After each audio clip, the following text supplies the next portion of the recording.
So today marks the April 19th movement.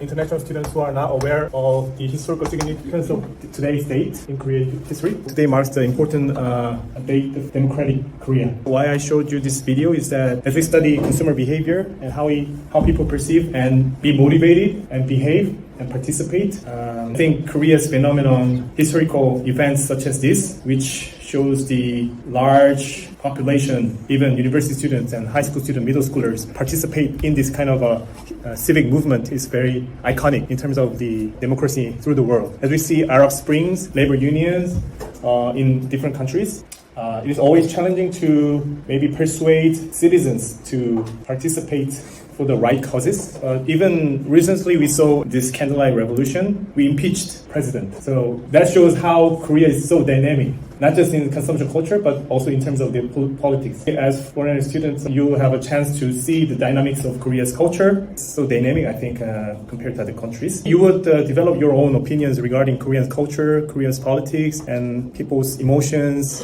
or their hatred against some political parties, political polarization issues, and so on. It's all related to consumer behavior theories, how we perceive things. For example, in the US, recently we've seen Black Lives Matter movement. That's closely related to marketing. Some brands were standing with the issues, such as Nike. On the contrary, some brands were against it. For example, CrossFit CEO denounced Black Lives Matter issue, and the business fell down drastically because of that. If you look into the politics or social issues with your own lenses of behavior science, we are seeing a lot of voting across countries. Voting behavior is also irrational. Since we study consumer behavior, don't just think people are crazy. You guys you can have a deeper understanding about why people think like that, why people consume media like that, or why people are influenced by media like that, and why people show so much different attitudes, opinions, even with your parents or your friends. Why you see exactly the same thing, but showing the opposite reaction. How to understand that? You better have a theoretical lens, and you can even change the opposite side opinions or behavior. Though we are exposed to the same stimuli, such as news coverage or politicians' address, or SNS pictures, we show different reaction. We interpret things differently. As a human, we